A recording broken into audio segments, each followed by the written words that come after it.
아버지, 여전히 저희들의 모임을 조성해 주시고 모여서 주의 말씀을 연구하며 또 그리스도 안에서 숨겨두신 영원한 비밀에 대하여 우리의 짧은 소견으로 서로 토론하며 나누며 목회에 도움이 되고자 우리의 교제를 조성하신 하나님 참으로 감사합니다. 아멘. 주의 성령께서 오셔서 우리의 지성을 밝히시고 아멘. 영성을 충만케 하심으로 말씀에 대한 깊은 이해가 있게 하시고 아멘. 남다른 지식으로 주의 말씀을 선포하게 하옵시며 아멘. 우리의 강단이 빛나게 하옵시며 아멘. 문 영혼들이 와서 듣고 주를 경외하는 법을 배우게 하옵소서. 아멘. 주의 영광 빛나는 귀한 시간 되게 해 주시옵소서. 아멘. 예수님 이름으로 기도하옵나이다. 아멘.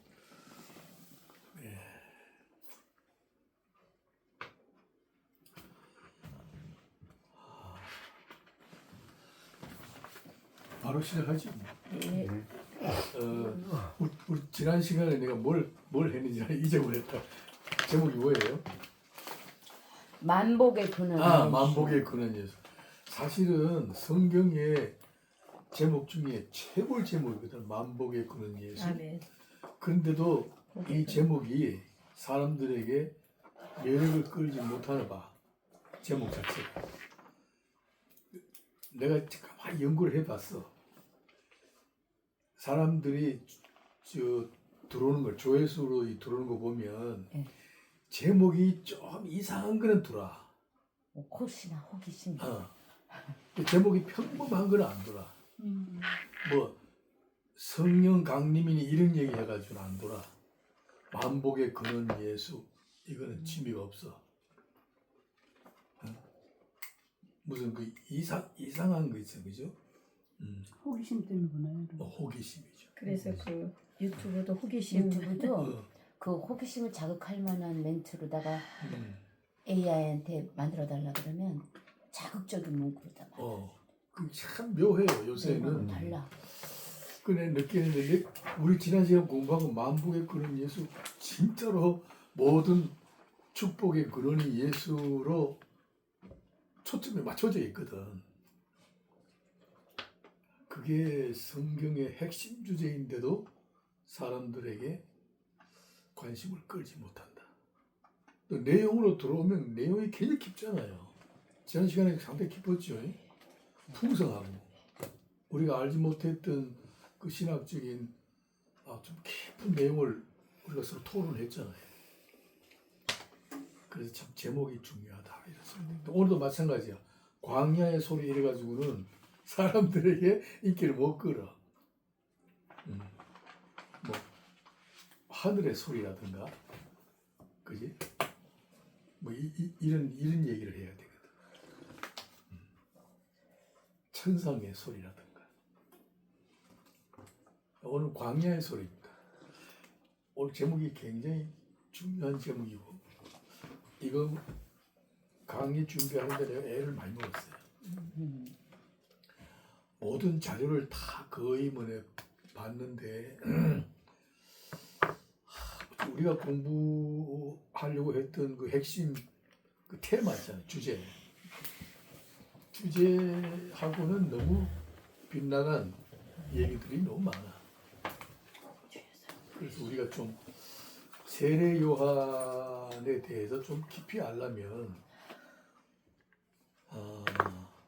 광야의 소리에 대한 이해가 있어야 되겠다. 여러분 세례 요한은 구약 시대를 마감하는 대표적인 선지자입니다.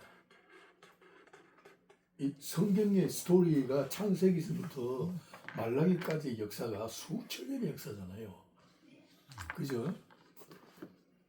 예수 그리스도가 이 땅에 오시기 전까지 수천 년 동안 구약의 시대를 마지막으로 장식하는 선지자가 세례 요한이랍니다. 그리고 세례 요한이 구약 시대를 마감하고 예수 그리스도가 등장하잖아요. 등장하면서 천국 복음이 만민에게 열리잖아요. 여러분 이거 극적이잖아요. 드라마틱하잖아요. 이런 것에 대해서 우리가 그 역사적인 측면에서 세례 요한에 대한 이해가 있어야 되겠다. 그런 생각을 합니다. 근데 오늘의 설교가 너무 좀 역사의 흐름에 대하여 하나님의 영원한 계획이나 이를 이루고 계시는 아주 그 드라마틱한 이 장면이죠. 교차되잖아요. 소위 교차하잖아요. 구시대와 신시대가 교차하는 분수령이잖아요. 그죠? 그 분수령에 나타난 세례 요한의 메시지가 이거 뭐 굉장할 것 같은데 사실은 그 내용을 찾아보기가 어려워서 내가 애를 많이 먹었어요. 한번 한대로 해보겠습니다. 세례 요한은 빛이 아니고 빛을 증언하는 자다. 스스로 자신을 밝히는 거예요. 상당히 중요해요. 세례 요한은 빛이 아니고 빛을 증언하는 자다. 그리스도의 길을 평탄하게 하는 광야의 소리임을 스스로 밝힙니다. 나는 광야의 소리다. 그는 성경이 말씀하신 대로 그 자신의 신분과 사명에 대하여 익숙하게 알고 행동하였다. 이거 굉장히 중요해요. 오늘 목회자들이나 성도들이 각기 맡은 직분이 있잖아요. 그게 대수롭게 생각하면 안 돼. 정말로 핵심적인 주제입니다. 세례 요한처럼 자기네 신분과 그 신분에 따르는 사명에 대하여 익숙하게 숙지하고 그대로 행동하는 거예요. 그렇게 해야 되는데 우리는 지금 그렇게 안 하는 것 같아서 교회 안에 시험들이 많죠. 집사는 집사대로, 장로는 장로, 권사, 권찰, 성가대, 교사 각기 직분이 있잖아요. 그 자기의 주어진 직분이 곧 사명이에요. 똑같은 용어예요. 그 사명에 대하여 익숙하게 숙지해야 된단 말이에요. 소위 지식이 따라야 된단 말이에요. 그리고 그대로 행동하는 거예요. 그래 되면 교회 안에 분쟁이 일어나지를 않아요. 모르기 때문에 지금 비교하고 남이 하는 거에 대해서 시비하고 자기 하는 거에 대해서는 뭐 소홀히 여기고 그 균형이 안 맞잖아요. 그래서 이제 교회 안에 분쟁이 일어납니다. 우리 목사님들도 마찬가지예요. 똑같은 목사인데도 뭐 어떤 분은 뭐 엄청나잖아요. 우리가 뭐 예도 순복음 교회만 바라보면 우리 기가 죽어 못하지요. 그렇죠? 저도 한때 그런 고민이 있었어요. 그런데 성경으로 돌아와서 보면 각기 나름대로 줄로 지어준 자기 구역이 있단 말이에요. 하나님이 딱 정해준 구역이 있거든. 그게 실로 아름답게 느껴져야 되거든. 적으면 적은 대로. 오늘 우리 목회 현장에서 이렇게 보면 얼마나 고민이 많아요. 참 갈등 많죠. 그러나 우리가 그 시각을 달리 봐야 돼요. 세례 요한은 그리스도의 전령사로서 그의 사명을 충성을 다하여 완수한 구약의 마지막 선지자다. 자, 이런 주제를 가지고 공부를 해보겠습니다. 요한은 그리스도의 길을 예비하는 구약의 마지막 선지자. 이 그 역사의 한 분수령을 이루는 주인공이에요. 하나님의 역사, 영원한 하나님의 계획의 역사를 이루셔가는 하나님의 섭리에 있어서 그러니까 구약 시대를 마감하고 신약 시대를 여는 마지막 분수령의 한 주인공으로 등장하고 있어요. 그런 의미에서 의미가 보통 깊은 게 아닙니다. 자, 구약 중심은 율법과 선지자입니다. 그렇죠? 율법과 선지자. 율법은 누구든지 죄인으로 태어나서 죄책의 무거운 짐을 지고 살아가는 절망의 존재임을 알게 하는 법입니다. 율법은 지키라고 주는 법이 아니라 율법을 대하면 율법에 대하여 난 죄인이구나. 죄인으로서 살아가는 내 삶이 죄책의 무거운 짐과 함께 참 살아가는 정말 절망의 존재이구나. 이대로 가다가는 희망이 없다. 절망을 느끼게 하는 거예요. 영원한 심판에 이르겠구나 라는 것을 알게 하는 법으로 제정하셨어요. 하나님이 법을 제정하실 때 그렇게 법의 내용을 그렇게 편성하신 거예요. 그게 율법의 용도입니다. 근데 유대인들은 이걸 깨닫지 못한 거예요. 그리고 선지자는 뭐예요? 선지자는 죄인으로 하여금 회개하게 하여 그리스도에게로 돌아오게 하는 은혜와 진리의 인도자다. 이게 선지자의 사명이에요. 이제 구약은 율법과 선지자인데 결국 결론은 뭐예요? 앞으로 오실 메시아를 준비하게 하는 선지 활동의 도구들이다. 대단한 거죠. 구약은 결국 예수 그리스도가 오실 것이라는 것에 대하여 초점을 맞춘 하나의 역사이며 법이며 선지 활동입니다. 하나님께서 동원하시는 예수 그리스도를 바라보게 하는 그런 그 선지 활동의 도구들로 동원되어 있다. 이 구약은 바로 그런 거다. 요약하면 율법과 선지자들이다. 참 그 시대가 수천 년이야, 수천 년. 예? 참 세월이 뭐 1, 20년도 아니고 수천 년 동안 이 활동을 한 거예요. 이 활동. 자, 구약의 역사를 마감하는 선지자인 세례 요한이 드디어 등장합니다. 그는 예수님의 친족으로서 예수님보다 6개월 앞서 태어났습니다. 그 친족간이에요. 그 세례 요한의 어머니가 엘리사벳이죠. 그다음에 마리아가 엘리자벳에 가서 상담하잖아요. 그때 성경에 보면 네 친족, 너의 친족 엘리사벳도 성령으로 아들을 잉태한 거다. 그렇게 통보하면서 위로해 주신 장면이 나오죠. 그러니까 어릴 때부터 서로 아는 사이예요. 그러니까 예수 그리스도께서 오시기 전에 세례 요한이 먼저 파송됩니다. 그건 뭐냐면 그리스도의 길을 안내하는 전령사의 역할을 하게 하기 위한 조치입니다. 하나님께서 그렇게 조치하신 거예요. 여러분 7년 동안 율법과 선지 활동을 통하여 그리스도를 얘기하고 있는데도 아직도 율법의 전문가들이나 유대인 사회에서는 이를 감지하지 못하고 있었어요. 그러니까 6개월 전에 보낼 이유가 있는 거죠. 그러니까 그리스도가 등장하기 6개월 동안 세례 요한이 광야에서 외칩니다. 그 정도로 그리스도의 오심에 대하여 경고하는 또 준비하게 하는 전령사의 역할을 하나님이 하게 하신 것이다. 세례 요한이 태어날 것이라는 예언은 이사야 선지자를 비롯하여 말라기에서 특종으로 다루고 있습니다. 상당히 중요한 겁니다. 내가 이 특종이라는 말 썼어요. 아마 이런 용어를 쓰신 분이 없을 거예요. 특종 기사야 이게. 예. 특히 구약의 마지막 구절은 세례 요한의 출현에 대한 예언으로 끝납니다.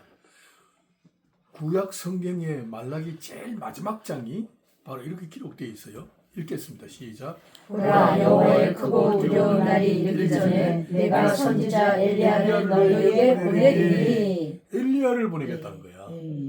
엘리야. 여러분, 엘리야는 좀 거친 산악지대의 출신이잖아요. 엘리야가 대단하죠.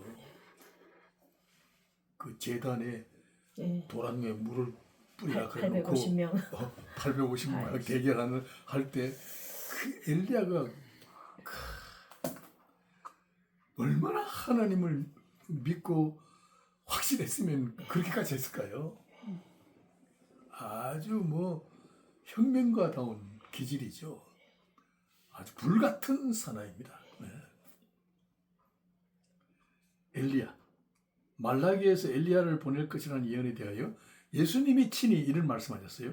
엘리야가 바로 세례 요한이라고 증언하십니다. 한번 읽겠습니다. 내가 진실로 너희에게 말하노니 여자가 낳은 자 중에 세례 요한보다 큰 이가 일어나려니보다. 그러나 천국에서는 극히 작은 자라도 그보다 크니라. 세례 요한 때부터 지금까지 천국을 침노를 당하나니 침노하는 자는 빼앗느니라. 모든 선지자와 율법이 예언한 것은 요한까지만이 너희가 즐겨받을 텐데 오리라 한 엘리야가 곧 이 사람이라.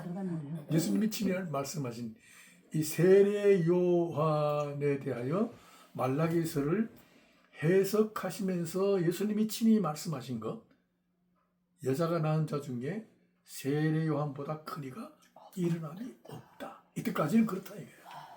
그런데도 불구하고 천국에서는 극히 작은 자라도 어린아이라도 천국에서는 요한보다 크다. 와, 그리고 여기에 비밀이 있어요.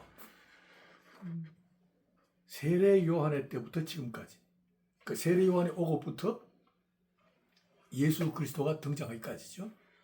천국은 침노를 당한다. 그리고 침노하는 자는 빼앗는다. 그래서 천국에서는 작은 자라도 세례 요한보다 크다. 이거거든요. 천국은 침노를 당하고 침노하는 자가 천국을 빼앗는다. 그래서 천국에서는 작은 자라도 구약 시대에 제일 큰 자 세례 요한보다 더 크다. 야, 역사의 문을 여시면서 예수님이 이런 말씀하셨어요. 근데 이게 해석이 굉장히 어려워. 한번 아는 대로 얘기해봐요. 천국은 침노를 당한다. 침범하고 침노하는 자가 빼앗는다. 그래서 아무리 작은 자라도 천국에서는 크다. 구약시대 사람들하고는 비교가 안 된다. 무슨 뜻인가요? 굉장히 해석이 어려운 겁니다. 우리 전사님 알아요? 천국이 침노를 당한다. 침노하는 자가 빼앗는다. 그러니까 그렇다면 이 천국이 뭐 사람의 의지에 의해서 차지하는 건가? 그럼 천국이 은혜가 아니고 뭐예요? 우리가 싸워서 쟁취하는 건가? 이것도 신학적인 문제가 생기잖아. 사모하는 만큼인가? 충성돼 일한 것만큼인가? 어떤 건가? 이보다 더 큰 일 한 사람이 또 없는데. 이게 굉장히 어쨌든 침노하는 사람들이 것이다. 이래. 예. 세례 요한 같이 충성한 사람도 없는데. 자 보세요. 아 이것 때문에 고민을 굉장히 많이 했어요. 항상 하여튼 뭐 퀘스천 마크 있었어. 그 바이블 허브라는 데 들어가면 이때까지 나온 모든 주석이나 사전이나 뭐 인터라이너나 간에 다 나와 있어요. 근데 우리나라 말로 번역 안 된 게 너무 많아. 못하는 것도 있지 않나요? 못하는 것도 있고. 그래서 뭐 내가 뭐 조금이라도 들여다볼 수 있는 안목이 있어서 막 눈이 아플 정도로 봤는데 요 대목이 탁 하나 나와. 내 마음에 탁 들고 내 생각했던 거하고 로이 존스 목사가 얘기를 한 거예요. 야, 대단한 분이잖아요. 이렇게 합니다. 예수님은 여자가 낳은 자 중에 세례 요한보다 큰 자가 없다고 극찬하신다. 그러나 천국에서는 극히 작은 자라도 세례 요한보다 더 큰 자라고 강설하신다. 강설이요? 강해하고 설교한다. 왜냐하면 세례 요한이 온 후로부터 천국이 침노를 당하고 있어서 누구든지 침노하는 자는 천국을 빼앗아 소유할 수 있기 때문이다. 그 뜻이죠. 천국이 침노를 당하는 시대가 열린 것이다. 지금은 천국의 문이 활짝 열려져 있어서 누구에게든지 개방되어 있다는 것을 말한다. 이와 같은 맥락으로 누가복음서에서는 똑같은 내용인데 이렇게 진술하고 있다. 이거 읽어봐야 돼요. 시작. 율법과 선지자는 요한의 때까지요. 그 후부터는 하나님의 나라의 복음이 전파되어 사람마다 그리로 침입하느니라. 그리가 천국이 여기. 여기도 침입이라는 말이 있죠. 침노하는 거나 침입하는 거나 똑같은 내용인데 용어 자체가 아주 폭력적입니다. 네. 순수하지 않아요. 적극적이다 이거지. 적극적. 적극적이다. 뭐 그 뜻보다 더 더 강해. 아주 기어코 막. 폭력적이에요. 봅시다. 율법과 선지자의 시대는 세례 요한으로 마감됩니다. 이제 그죠? 구약 시대는 율법과 선지자의 활동이 핵심 줄거리다. 아까 우리 서문에서 얘기했죠. 율법과 선지자의 활동은 이스라엘 백성과 그 주변 민족에게 한정되어 있었고 몇몇 선지자들과 성령으로 거듭난 자들에게 한 방울 또 한 방울씩 떨어지듯이 천국 복음의 문이 제한되어 있었다. 이 구약 시대. 이게 이제 내가 그 공부할 때 성령론에서 이게 나와서 그래서 내가 이건 내가 쓴 거야. 이 구약 시대의 성령은 만민에게 쏟아 부어지는 시대가 아니었어요. 특권층한테. 그러니까 몇몇 사람들에게 하나님이 사용하시는 선지자들. 몇몇 사람들에게 성령을 한 방울씩 한 방울. 영어로 말하면 drop 드랍. by drop. 한 방울씩 한 방울씩 여기까지 왔어. 주시는 시대였어요. 밀려온 거지.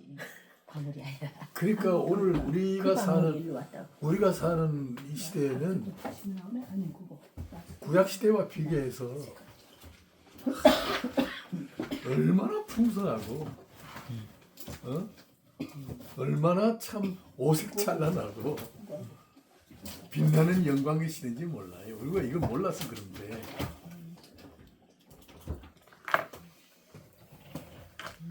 야, 참. 그런데 지금은 천국의 문이 활짝 열려져 있어서 누구에게든지 개방되어 있다. 그렇죠. 수천 년이 지나도록 메시아를 대망하는 예언과 상징적인 표적들이 구약은 다 그렇잖아요, 그죠? 메시아를 대망하게 하는 예언과 상징적인 표적들이 많아요. 뭐 홍해를 가른다든가, 그다음에 뭐 홍수 사건이라든가 이 모든 게 다 표적이야. 오실 메시아에 대한 표적적인 사건이야. 아니 그림자적인 사건이고 이건 배경화면이야. 배경화면. 그 표적들이 율법과 선지자에 의하여 전래되어 오던 구약 시대는 이제 세례 요한으로 막을 내린다. 설교가 참 웅장하죠. 세례 요한의 활동이 끝나면 이어서 그리스도의 시대가 열리게 된다. 이 역사의 분수령입니다. 역사의 교차로입니다. 대단한 거죠.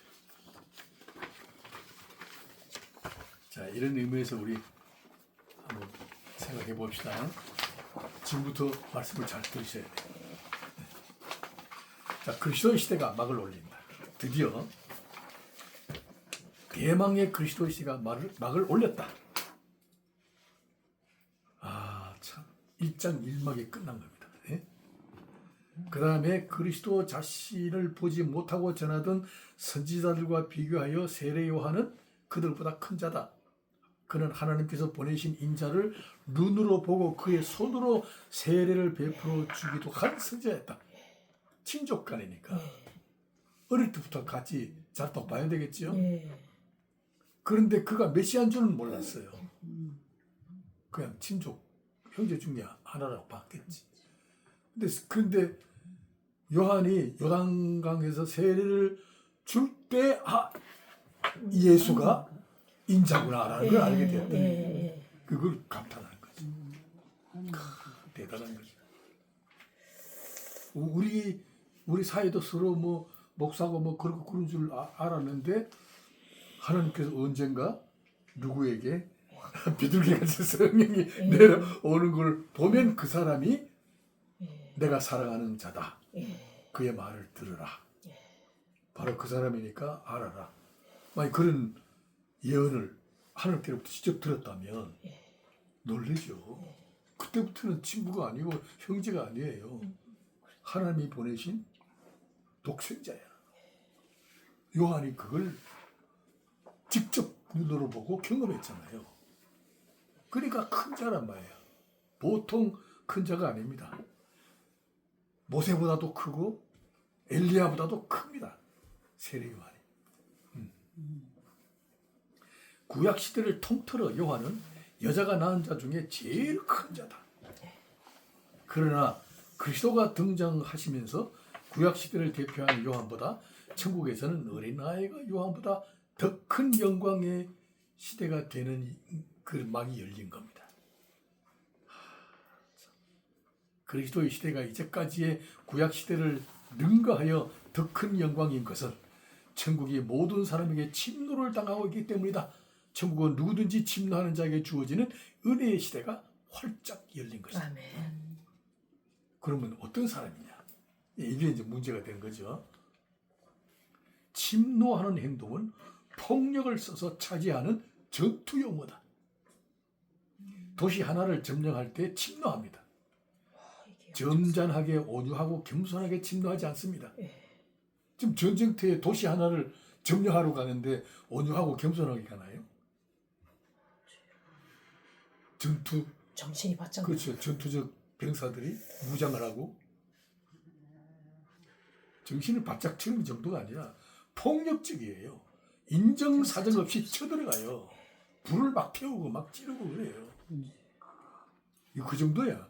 그 단어가 침노한다는 단어예요. 그런데 천국도 그렇게 폭력적으로 쳐들어가서 차지한다고 한다. 세례 요한이 온 후로부터 그리스도의 왕국이 그러니까 천국이 온다는 사실을 많이 아는 자들은 마음이 그저 쳐들어가는 것처럼 화급해진다. 천국에 들어가려고 몸부림치면서 마음이 조급해지고 긴박해진다. 아멘. 폭력적이죠, 폭력적. 야, 참, 옛날 전투장에 난 그 전투하는 장면이 굉장히 좋아하거든. 그 장면 나오면 배우고 봐. 옛날에는 싸울 때 1대1로 싸우잖아. 요즘 뭐 로켓으로 싸우면 뭐 그렇게 안 하거든. 1대1로 찌르고 방패하고 이렇게 싸우잖아. 얼마나 폭력적이에요. 피비린내 나는 거죠. 칼로 막 찌르고. 이야, 전투도요. 아주 비참한 전투죠. 그런 전투가 어디 있어.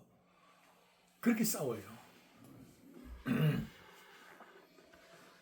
아, 참. 자, 천국을 침노하는 행위는 화급한 상황에서 목숨을 구하고자 몸부림치는 긴박한 순간에 일어난다. 긴박한 순간에 일어나요.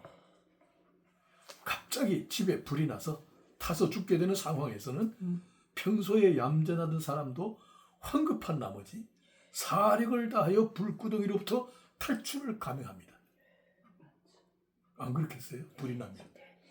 평소에 얌전하던 사람도 눈에 불이 나는 거죠. 성령 받은 사력을 다하는 거죠. 그는 갑자기 격렬해집니다. 목숨을 구하기 위하여 전력을 다해 탈출구를 찾습니다. 천국을 침노하는 자는 자신이 처한 긴박한 상황을 아는 자다. 아는 자는 불구덩이에서 아무리 얌전한 사람이라도 목숨을 구하기 위하여 탈출을 시도하는 급박한 상황에서 그 자신이 격렬해집니다. 주여 다 그렇게 되길 바랍니다. 이렇게 됩니다. 신앙생활을 좀 이렇게 그냥 그 얘기예요. 탈출해야 돼. 자. 탈출. 마치 한 도시를 쳐들어가는 병사들처럼 천국을 향하여 침범합니다. 아멘. 네. 그 뜻이 이런 뜻이야. 인간은 뭐 여기서 이제 우리 설교자들이 설교를 잘해야 되겠죠. 설득력 있게. 인간은 누구나 죽는다는 사실을 다 알고 있다. 그 원인이 한 사람 아담이 지은 원죄 때문이라는 것도 안다. 우리 교인들 다 알잖아요. 예. 믿지 않은 사람도 이걸 어느 정도 알 거야. 그럼에도 불구하고 사람들은 죄에 대하여 무관심하고 냉담합니다. 죄인은 자신의 죄를 인식하지 못합니다. 여러분, 죄인이 자기가 죄를 짓고 있다는 거 알까요? 잘 몰라요. 죄인은 신분 자체가 죄에 중독되어 있어서 그의 삶의 문화 형식 자체가 죄인데도 죄인 줄 몰라. 가운데 있으니까 음. 밖으로 나가야지. 참 이거 굉장히 깊은 얘기예요. 이 다음 주에 내가 이걸 다룰까 싶은데 죄인이 생각하고 행동하는 모든 일상이 죄로 가고 있는데 죄인 줄 모른다. 바울 사도가 이 얘기를 했지요. 바울 사도가 이 얘기했어. 탐심이 죄인 줄 몰랐다잖아요. 율법이 오기 전에. 율법이 오고부터 내가 죄를 짓고 있고 죄를 일상화하고 있구나. 그래서 나는 죽었다 생각했다는 거예요. 죄가 정상이 되어버린 것이다.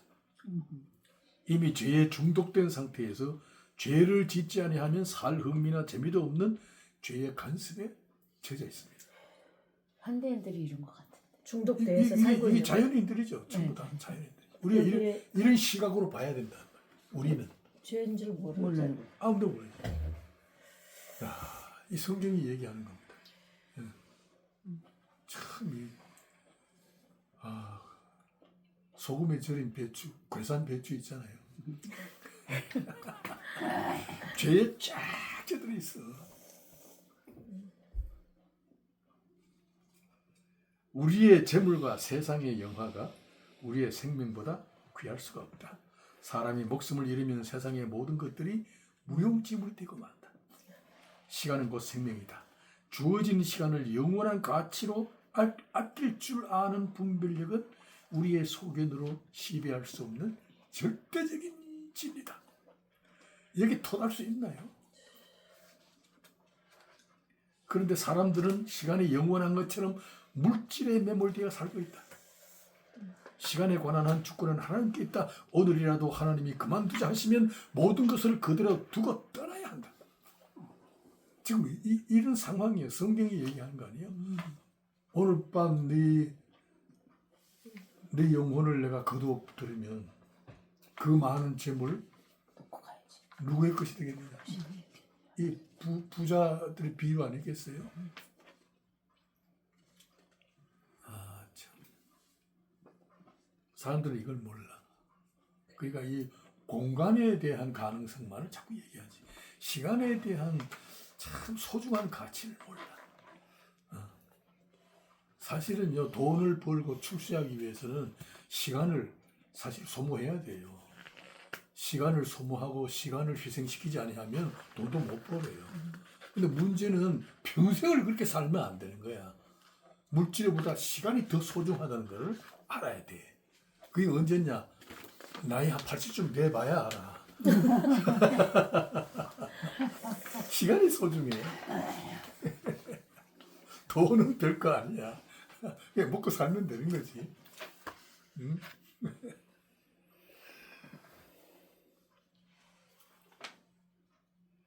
사람들은 영원한 천국에 대해서는 무관심합니다. 돈을 사랑하고 출세를 위하여 악을 도모하고 육체의 쾌락을 추구하고 오락과 유흥을 따라 살기 바쁩니다. 여러분요, 주말 돼봐 얼마나 바빠. 막 고속도로가 꽉 차잖아. 왜 그래 바빠? 아이고, 나는 딴 날 보다가 6월 6일 현충일 날은 좀 안 바빠야 되잖아. 현충일 날은 이 조국을 지키기 위하여 참 목숨을 버린 우리 애국자들 있잖아요. 사나운 우리의 아버지, 할아버지 이들을 생각하면서 오늘의 우리는 평화, 이 번영에 대하여 고마움을 그리고 그 희생을 기리고 뭐 좀 그렇게 지내야 안 되겠어요? 조용하게 태극기 좀 조기 꽂고. 그런데 6월 6일 날 뭐 이렇게 아빠 놀러가 하는 거니까 뭐. 이게 우리나라의 이 교육이 잘못된 거예요. 옛날에는 그러지 않았는데. 옛날은 안 그랬어요. 지금은 뭐. 그 유대인들은 그래 안 하거든요. 유대인들은 절기를 봐요. 참 내가 절기 강의를 한번 해야 되겠다.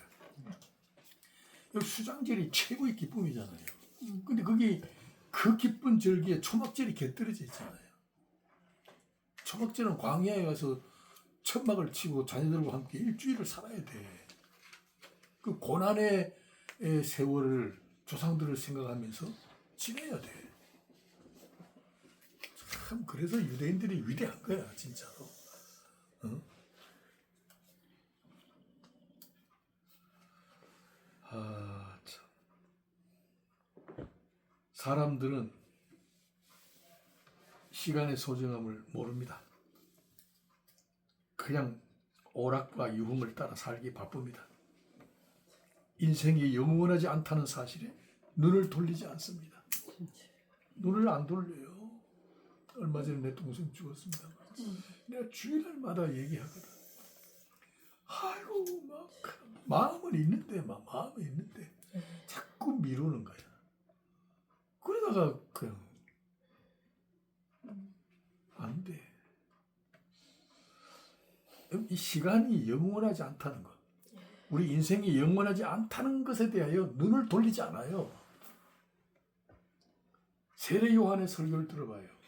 그는 하나님의 진노를 경고하는 강력한 메시지입니다.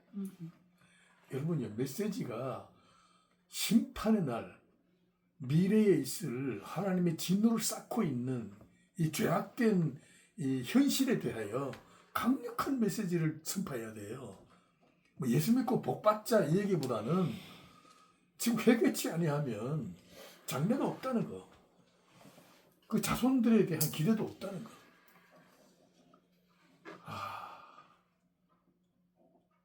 참 우리 이런 것에 대해서 좀 세례 요한을 배워야 되겠어.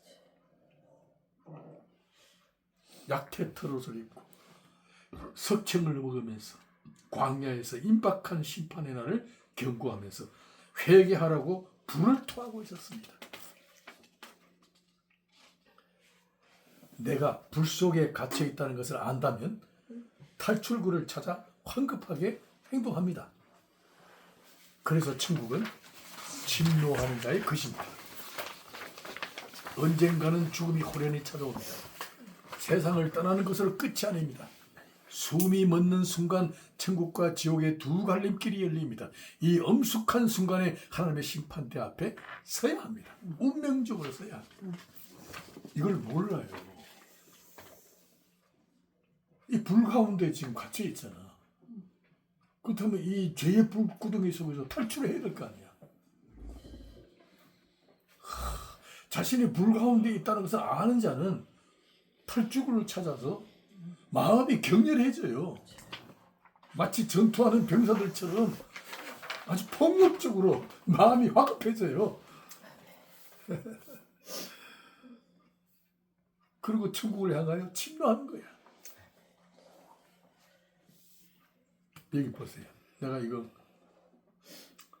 참 좋은 예를 들었는데 이거 한번 들어보세요. 갈릴리 바다 가운데서 제자들은 거센 풍랑을 만나게 됩니다. 그 호수에서 고기잡이 하던 어부들입니다. 그들의 재능으로는 살아남을 가능성이 전혀 없는 절대 절망의 상황에 부딪힌 겁니다.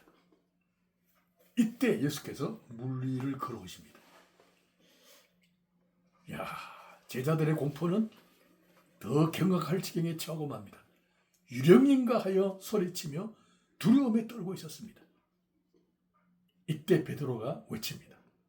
만일 주님이시거든 나로 명하사 오라 하소서. 내니 오라.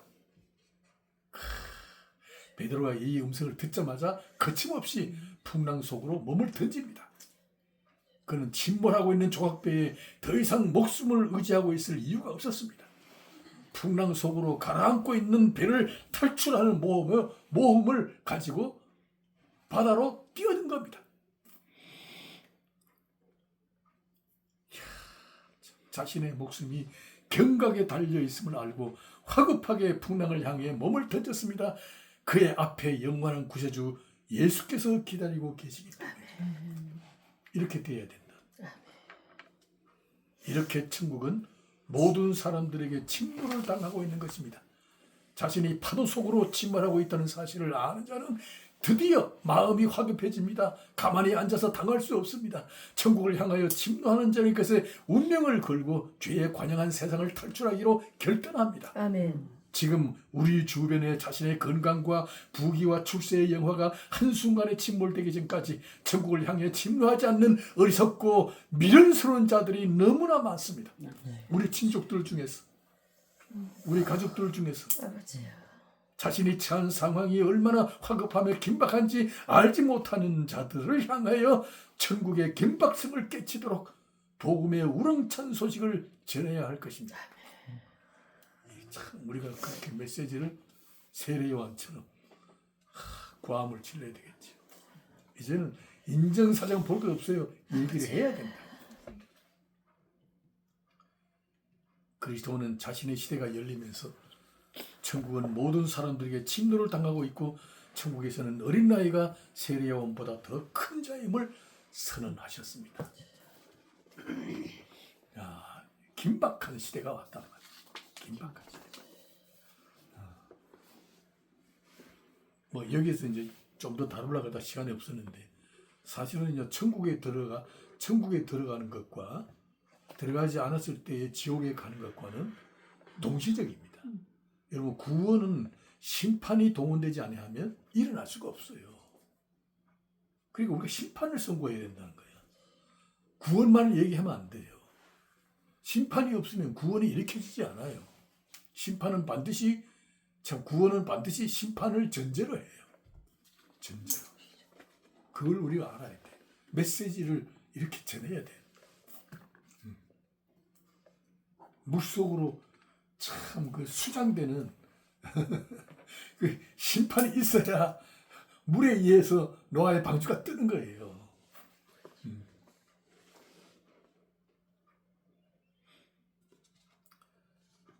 자, 3번. 세례 요한은 광야의 소리로 일생을 바친 사명자. 말라기 이후 그리스도의 탄생까지 약 400년의 세월이 흐르고 있었다. 이스라엘인으로서는 바벨론 포로 이후 페르시아와 헬라를 거쳐 지금은 로마의 압제하에 살고 있는 고통과 서러움의 역사다. 그때까지 그들에게는 나라를 구원할 메시지를 전하는 선지자도 없었다. 피지배 민족의 서러움과 슬픔이 극에 달하고 있을 때에 세례 요한은 대망의 메시아로 지목될 만큼 민족적인 기대를 한 몸에 지닌 지도자로 부상하고 있었다. 참 여기 이런 게 있어요. 그는 유대인들에게 정치적인 메시아로 오해되고 있었다. 세례 요한은 정치권으로부터 파송된 자들에게 분명한 어조로 자신의 정체성을 밝힌다. 한번 읽겠습니다. 이르되 나는 선지자 이사야의 말과 같이 주의 길을 곧게 하라고 광야에서 외치는 소리로라 하니라. 야, 참. 그러니까 정치적인 지도자로 부상하고 있다면 모든 민심이 이제 정치권에서 나라를 구할 메시아가 올 것이라 하는 예언을 알고 있으니까 세례 요한에게 집중되고 있었던 때에 자신이 이렇게 얘기합니다. 당국으로부터 파송된 자들에게 나는 선지자 이사야의 말과 같이 주의 길을 곧게 하라고 광야에서 외치는 자의 소리다. 세례 요한은 그에게로 집중되어 있는 메시아에 대한 기대를 누구에게 돌려요? 예수에게로 돌립니다. 아멘. 이럴 줄 알아야 돼. 오늘의 우리 내 친구 목사도 그런 분이 있는데 조금 목회가 잘 되고 막 은사 집회를 해가지고 막 기적을 베풀고 그거 한 건 한 것 때문에 하여튼 얼마나 이런 걸 잘하는지 교회가 부흥을 했죠. 하니까 마음이 달라지는 거야. 이단성이 있는 거야. 자기가 교주가 되어버린 거지. 인기를 얻으니까 소위 교권을 행사하는 거지.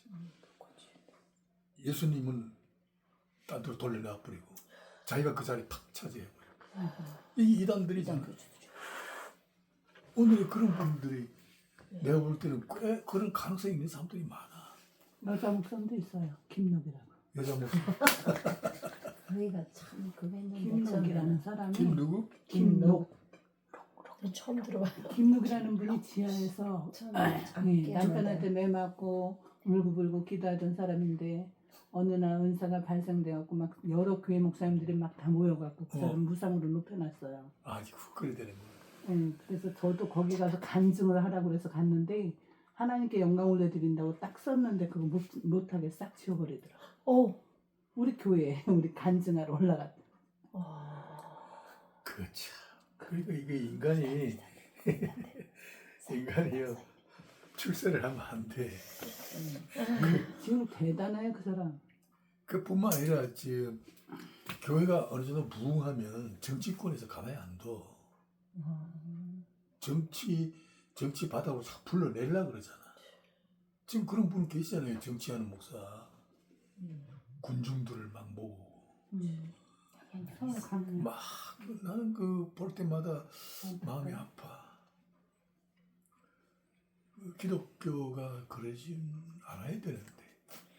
그러니까 너무 이 군중들의 관심을 자기에게로 끌게 하는 거예요. 관심을 끌게 하는 거예요. 뭘로? 정치적인 지도자로. 그죠?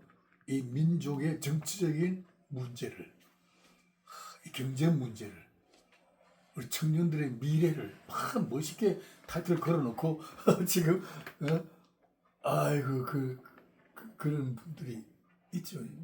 대단하지요 지금. 아이고 참 아주 위험천만한. 이 세례 요한이 바로 이런 관심을 한 몸에 지니고 있었다는 거예요. 아하. 자, 1. 세례 요한은 메시아와 같은 지도자를 오해하고 있었다. 세례 요한은 여러 가지 측면에서 성경의 인물 중에 주목할 만한 인물이다. 그의 출생부터 하나님의 직접적인 간섭 아래 이루어졌고 모태로부터 성령의 충만함을 입은 자였다. 모태로부터예요. 그는 주의 길을 예비하도록 하나님께로부터 보냄을 받은 자였다. 예수께서 친히 말씀하신 바 여자가 낳은 자 중에 세례 요한보다 큰 이가 일어남이 없을 정도로 큰 자다. 이 정도면요. 나는 이런 삶을 하고 나오면 모든 사람들이 아마 굴복할 거야. 나는 모태로부터 성령의 충만을 받은 자다. 이런 얘기 해봐. 어휴.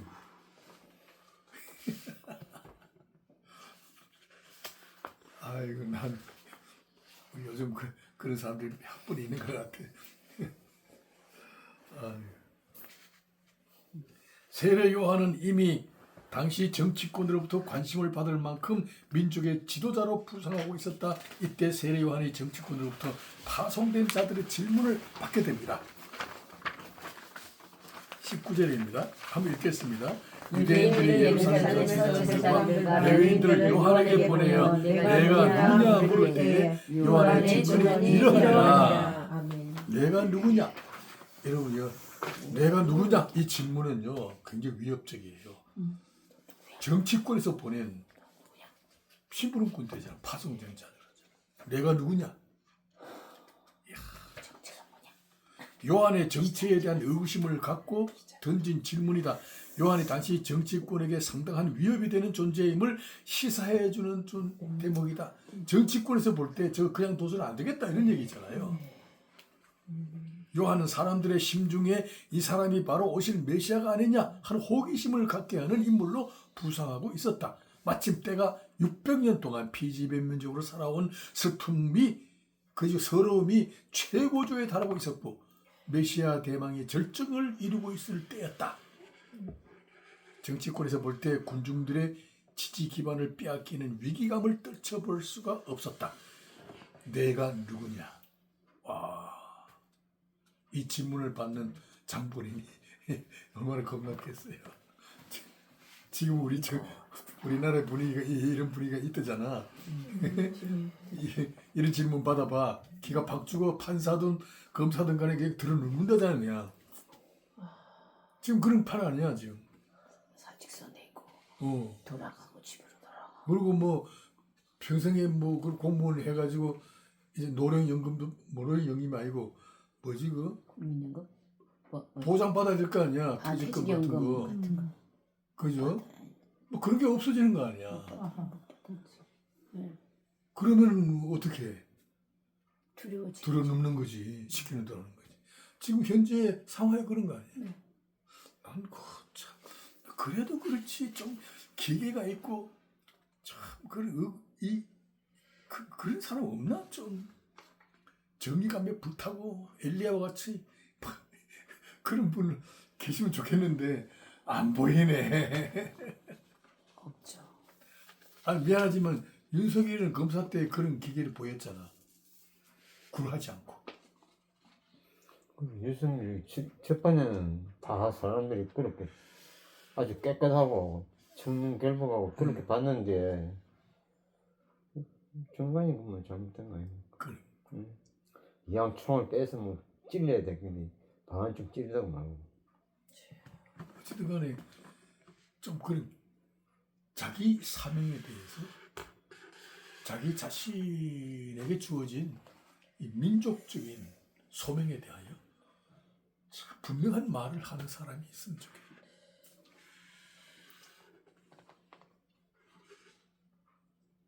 그냥 정치권에서 지금 불안감이 돌고 있는 겁니다. 동시에 요한에게는 매우 위협적입니다. 자, 20절 한번 읽겠습니다. 요한이 드러내어 말하고 숨기지 아니하니 드러내어 하는 말이 나는 그리스도가 아니라 하는데 나는 그리스도가 아니다. 요한은 자기 소명에 대하여 확고한 신앙 고백을 가지고 있었다. 자기 정체성을 숨기지 아니하였다. 요한이 드러내어 말하되 나는 그리스도가 아니다. 요한의 충성심을 보여주는 장면이다. 21절 읽겠습니다. 또 묻되 그러면 무엇? 내가 엘리야냐? 가로되 아니라. 또 묻되 내가 선지자냐? 대답하되 아니라. 정치권이 지금 궁금한 거예요. 질문 공세를 하는 참 그들의 집요한 질문 공세에 세례 요한에 대한 민심이 무엇에 대한 것인가를 읽을 수 있다. 그는 엘리야와 같은 불타는 혁명가로 관심을 끌고 있었고 동시에 반로마 운동을 일으켜 민족 해방을 이끌어낼 메시아로 지목되고 있었다. 유대인들의 메시아에 대한 기대는 모세가 예언한 선지자 바로 그다. 읽겠습니다. 내 하나님 여호와께서 너희 가운데 내 형제 중에서 너를 위하여 나와 같은 선지자를 일으키시니 너희는 그의 말을 들을지니라. 모세가 예언한 거예요. 앞으로 오실 메시아를 나와 같은 선지자라고 했어요. 나와 같은 선지자는 뭐예요? 하나님과 대면하여도 죽지 않았던 나와 같은 선지자. 하나를 내 형제 중에서 일으키리니 너희들은 그의 말을 들으라. 이게 바로 메시아란 말이에요. 메시아. 예수님도 자신에 대한 그릇된 기대를 아시고 그저 질문하신 대목이 나옵니다. 유명하죠. 마태복음 16장 13절.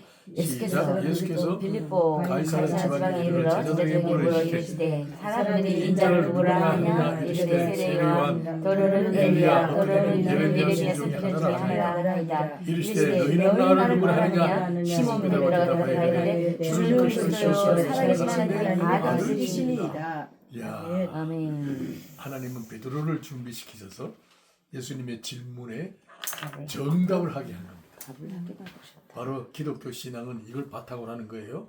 주는 그리스도시요 살아계신 하나님의 아들입니다. 야, 참 유명한 거죠. 하나님께서 다 이렇게 준비해 놓으신 말씀을 통하여 이 기독교 신앙의 참 원리와 근본을 알게 하신 거예요. 사람들의 자신에 대한 오해가 팽배한 때에 베드로의 고백을 통하여 성경에 예언한 메시아는 유대인이 오해하고 있던 정치적인 구국 지도자가 아니라 하나님의 왕국 건설을 위하여 오실 메시아임을 선포했다. 신정국가예요. 신령한 국가 건설이지 로마를 파멸시키고 민족을 해방시키고 경제 부흥을 일으킬 그런 정치적인 메시아가 아니란 말이죠. 정치권의 관심은 오직 교권과 권력에 있어요. 자신들의 기득권을 놓치지 않으려는 집념에 사로잡혀 있어요. 뭐 이거는 오고 오는 세대에 다 그래요. 오늘 우리나라만 이런 게 아니에요. 미국도 마찬가지예요. 참 권력에 몸을 바쳐요. 그냥 기득권을 놓치지 않겠다는 거예요. 유대인들의 마음에서도 하나님 나라의 신령성에 대해서는 마음이 굳어져 있어요. 여러분 나 이 장면을 생각하면 눈물이 나. 그래요? 예수님이 오직 하면 사람들이 나를 누구를 하냐 이 질문을 하시겠어요? 네? 사람들의 관심은 전부 다 정치적인 거고 경제적인 거고 피지배 문제를 서름을 그 슬픔을 참 달래주고 이걸 해소시켜줄 구국 지도자를 기다리고 있었다. 정말 그런 기대를 가지고 있단 말이야. 병을 고치지, 오병이어를 일으키지, 죽었던 자를 살리지, 뭐 자연을 다 통제하지. 그러니까 그 능력 가지고 로마도 없애고 우리 민족을 해방시켜 주고 뭐 큰 군사력을 가지고 뭐 세계를 지배하고 이래 해주기를 바라는 거지. 사람들 관심은 거기에요. 영적인 것에 대해서는 마음이 굳어 있었어요.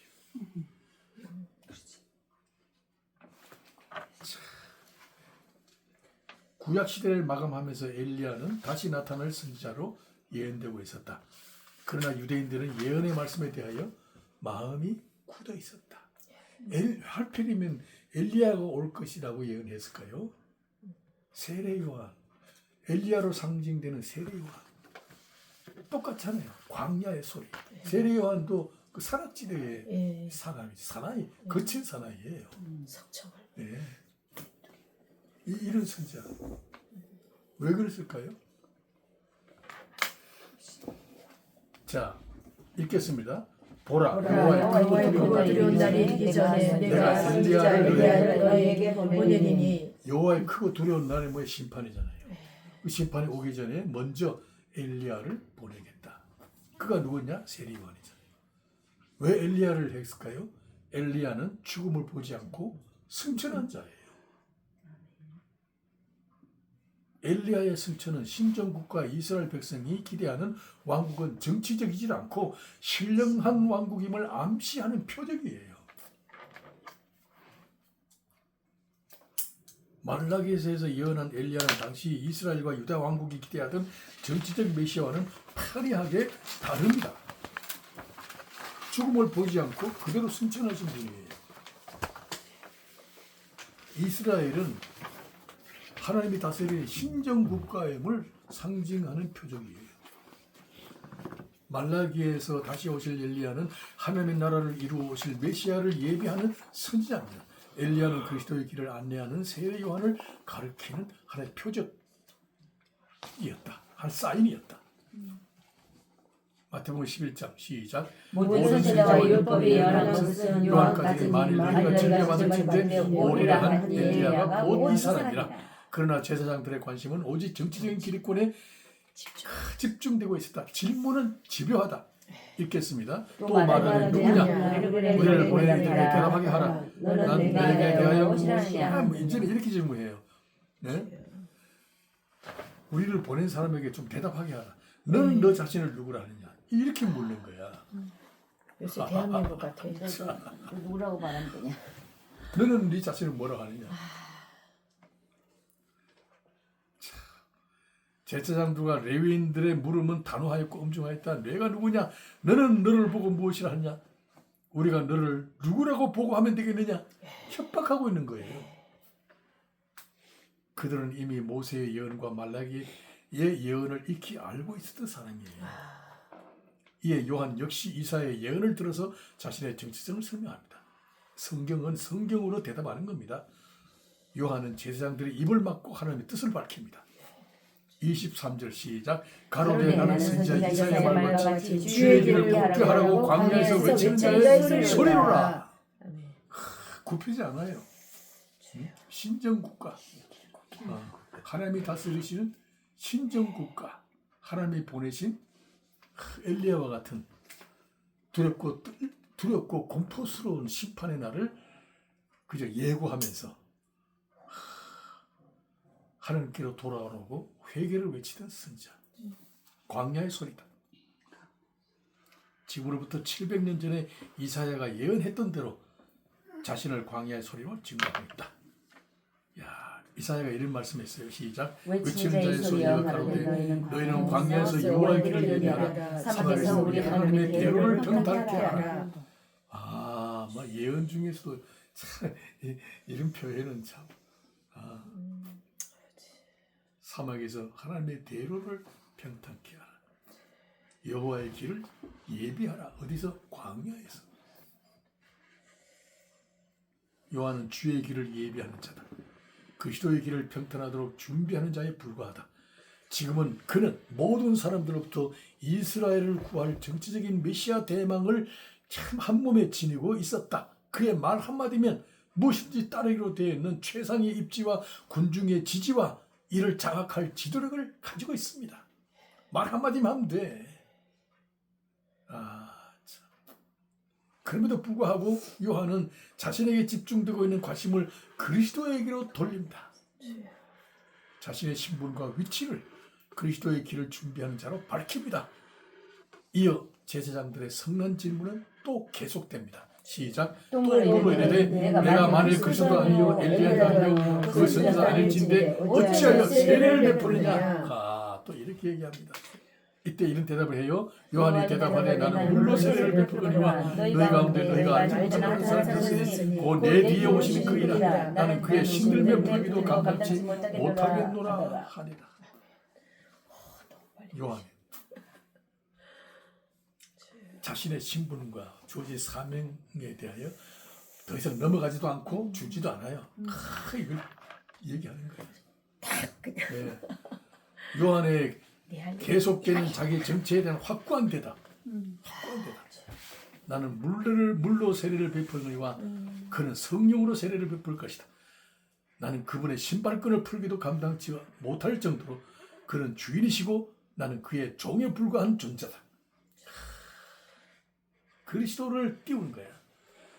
그리스도의 막을 올리기 전에 구약시대를 마감하면서 나는 광야의 소리라. 그의 길을 예비하는 소리에 불과하다. 이 얘기하는 겁니다. 자, 여기 메시지예요. 요 메시지. 이런 메시지가 중요하죠. 이건 제가 참 응답받아 쓴 설교입니다. 말씀은 태초에 있었고 소리가 있기 전에 존재하고 있었다. 그렇죠? 말씀은 태초에 있었어요. 하나님과 함께 계셨어요. 소리가 있기 전에 있었어요. 예수 그리스도는 말씀의 형태를 취하신 하나님이십니다. 예수 그리스도는 생명의 본체시고 구원의 주권자이십니다. 요한은 광야에서 외치는 소리입니다. 요한의 소리는 사람을 그리스도에게로 인도하는 말씀의 수단이요 방편입니다. 사람들로 회개하여 구원에 이르게 하는 안내자일 뿐 그에게는 구원을 베풀 권능이 없습니다. 그는 소리로 존재합니다. 전달자에 불과해요. 소리는 보이지 않는 말씀을 전달하는 역할을 수행합니다.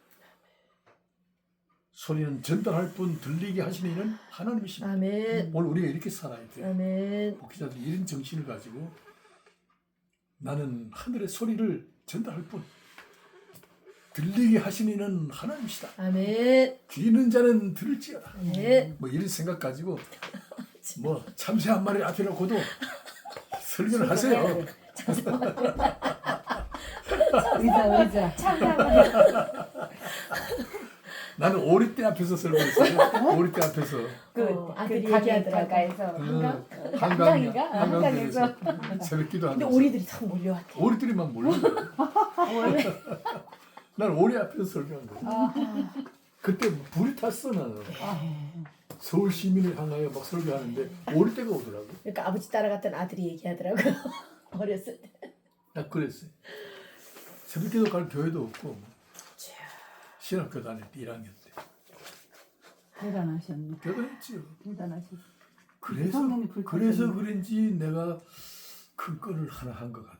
그래서 그 기초가 된 것 같아요. 불이 탔어. 성령. 불이 타야 돼. 말씀에 불이 확 붙어버린 거예요. 특별한 충만하는 거. 불 같은 말씀이 임하셔가지고. 야, 참. 소리는 그 순간에 들릴 뿐이지 영원토록 지속될 수 없다. 영원토록 지속되는 것은 말씀이지 소리가 아니다. 아멘.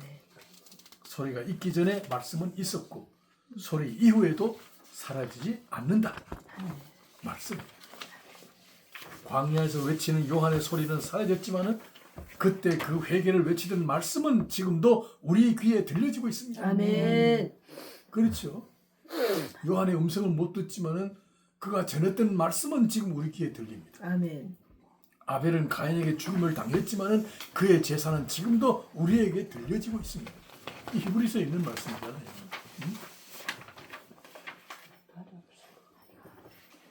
인상 쓰시는 분 그러니까.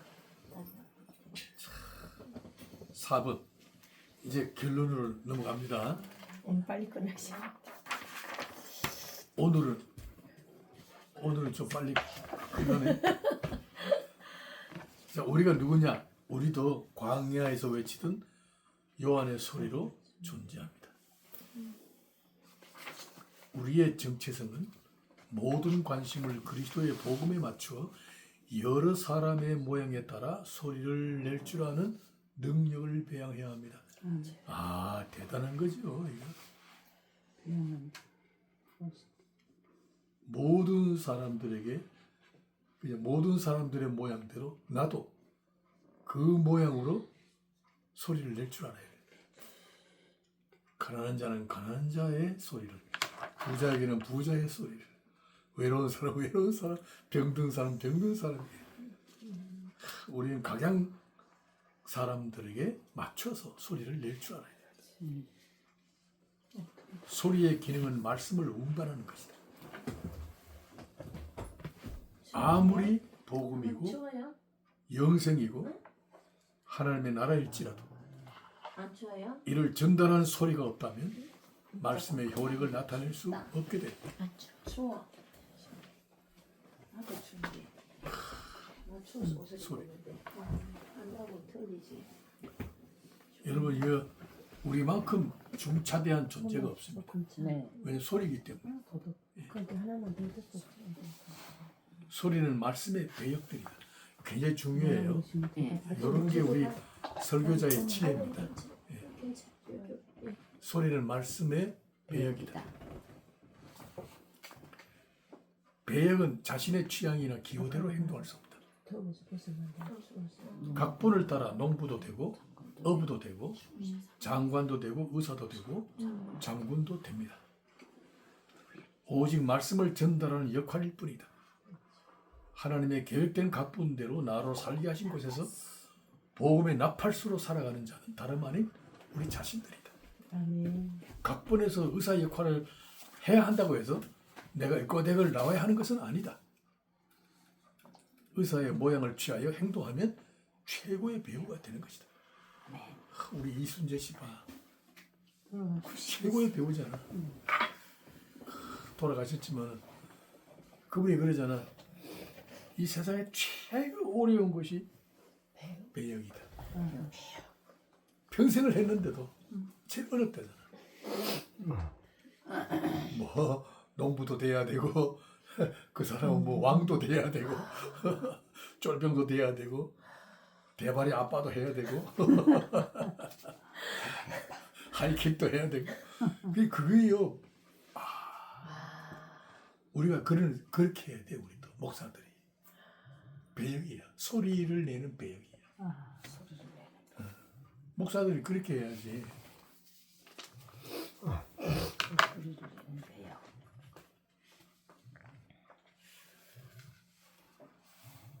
우리 한번 읽겠습니다. 고린도전서 9장 22절 시작. 약한 자들에게 내가 약한 자와 된 것은 약한 자들로 얻고자 하며 내가 여러 사람에게 여러 모양이 된 것은 아무쪼록 몇 사람이라도 구원하고자 함이니 내가 복음을 위하여 모든 것을 행함은 복음에 참여하고자 함이라. 아멘. 내가 여러 사람에게 여러 모양으로 된 것.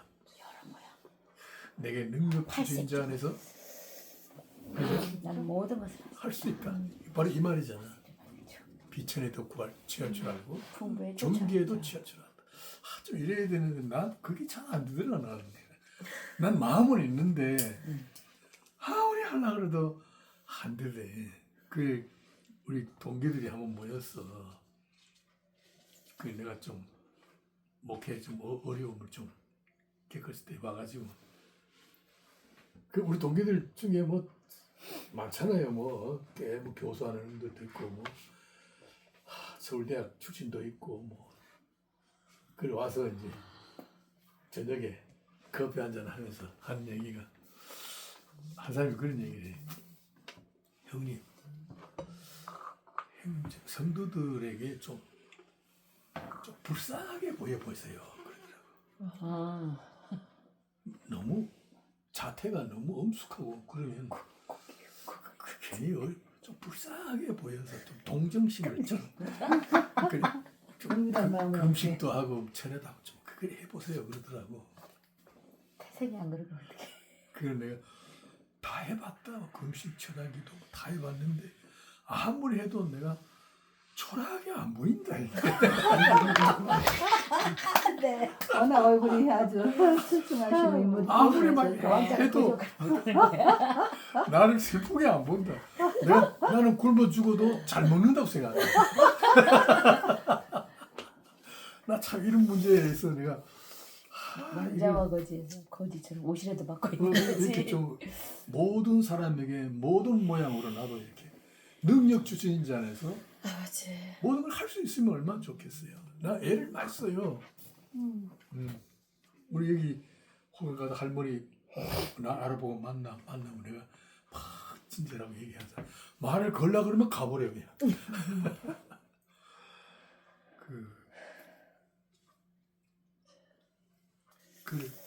우리는 소리로 존재합니다. 요한의 활동 무대는 요단강이 흐르고 있는 광야다. 사람들은 요한의 외치는 소리를 듣기 위하여 광야로 모이고 또 모이고 있었다. 광야와 비교하여 예루살렘 성은 유대주의의 화려한 지식과 제사와 규례와 법도가 자리하고 있었다. 그곳에서는 사람의 영혼을 살리는 소리는 들리지 않았다.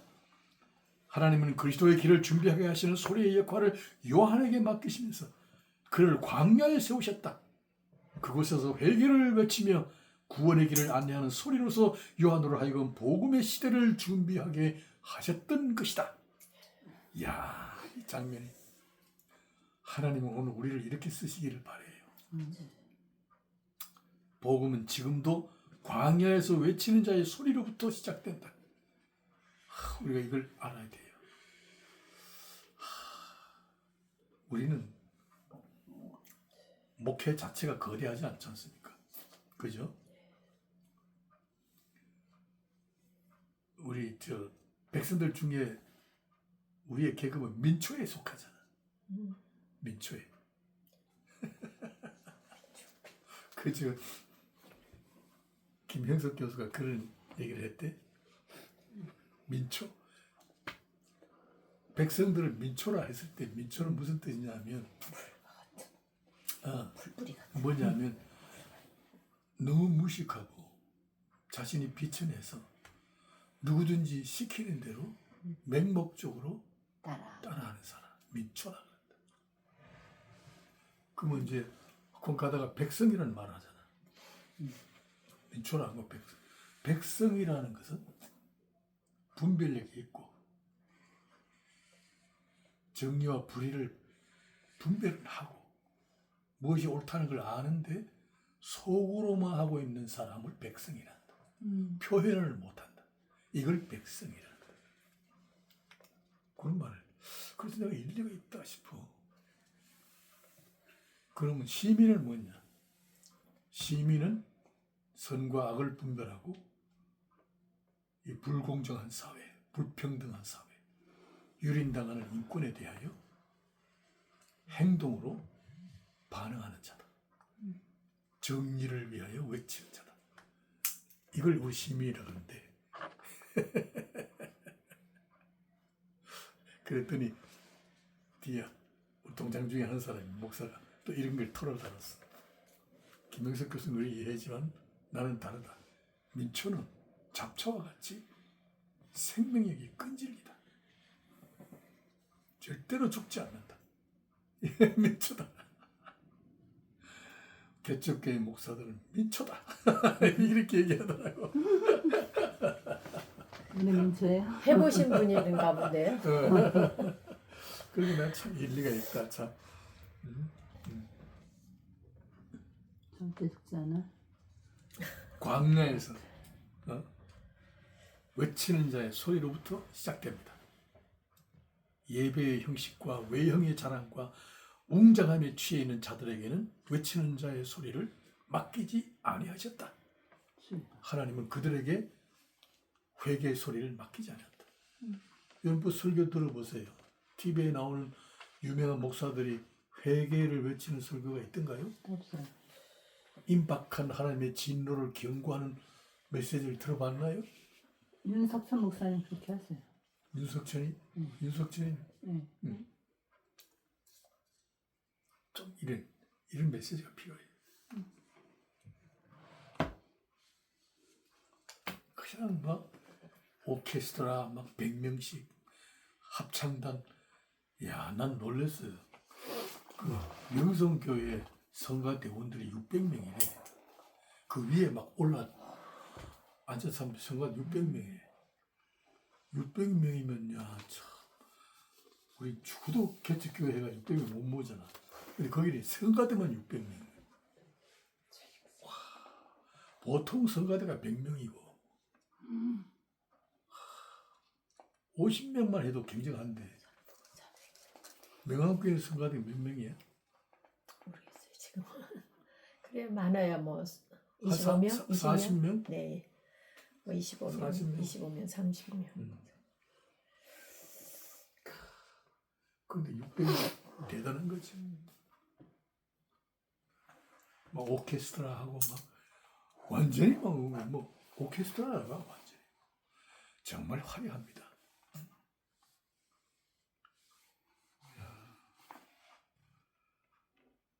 예루살렘은 이미 복음의 중심에서 멀리 떠나 있었다. 이거요. 그 당시에 그랬거든요. 하나님은 예루살렘을 외면하셨어요. 복음의 소리가 끊어진 상태에서 생명과 진리가 죽어있는 곳이 되어 공허한 자태만을 가증스럽게 드러내고 있었다. 네, 이 말을 내가 직접 다 할 수는 없고 상상이 맡깁니다. 오늘의 참 한국 교회가 허공을 치는 소리만 하는 거 아닌가 하는 생각도 듭니다. 세례 요한처럼 광야에 외치는 자의 소리가 참 그리움이 됩니다. 세례 요한의 출현은 우연이 아니다. 엘리야가 올 것이라는 말라기의 마지막 예언대로 세례 요한은 그리스도의 길을 예비하는 광야의 소리로 등장하게 된 것이다. 우리 결론을 우리 전사님이 한번. 전사님이 아니 목소리가 좋더라고. 이뻐요. 한번 해봐요. 세례 요한의 출현은 우연이 아니다. 엘리야가 올 것이라는 말라기의 마지막 예언대로 세례 요한은 그리스도의 길을 예비하는 광야의 소리로 등장하게 된 것이다. 요한은 구약의 엘리야처럼 복음의 시대를 준비시키는 회개의 소리로 부름을 받았다. 오늘 우리의 부름받은 자리는 어딘가? 화려하고 웅장한 자태를 뽐내고 있는 교회 형식에 속해 있는가? 아니면 광야에서 회개를 외치는 자의 소리로 살고 있는가? 진리와 생명의 말씀이 사라진 곳에서는 회개에 탄식하는 광야의 소리가 들리지 않는다. 심령의 가난과 빈곤함과 애통과 굶주림과 목마름을 호소하는 탄식 소리가 들리지 않는 것은 진리와 생명의 말씀이 힘을 잃고 있다는 신호다. 하나님의 말씀에 귀를 기울이는 교회에서는 탄식하는 소리가 흘러나온다. 외치는 자의 소리가 그리운 때다. 주여, 우리로 영원한 은혜와 진리가 샘솟는 곳에서 살게 하소서. 목마른 심령들이 모이고 또 모이는 부흥을 허락하소서. 아멘. 아멘.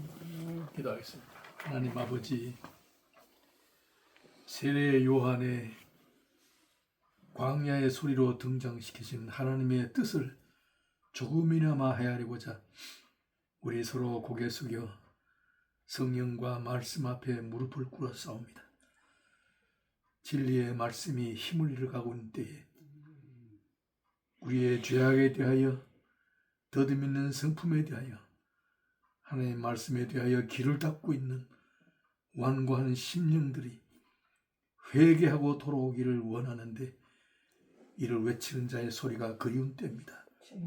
우리들로 하여금 소리로 존재케 하시고 광야의 소리로 외치게 하옵소서. 아멘. 가슴에 불타는 성령의 심령을 허락해 주사 아멘. 하나님의 나라가 이 땅에 이루어지도록 간절히 애원하는 애통하는 소리, 심령에 굶주리고 목마르는 소리, 하나님의 나라가 이루어지지 않는 데 대한 가난한 심령들, 빈곤하고 참백한 심령들로 하나님의 능력과 권능을 더딥히기를 원하여 무릎 꿇고 소리치는 불타는 가슴으로 강단을 채워주시고 능력을 더딥혀 주시고 모든 듣는 자들로 하여금 회개하고 돌아오도록 역사해 주시옵소서. 아멘. 우리의 소중한 가치에 대하여 눈을 뜨는 시간 된 줄로 믿습니다. 아멘. 비록 작은 교회들이지만은 힘을 내어 주의 말씀을 외치게 하옵소서. 아멘. 강박한 세대를 향하여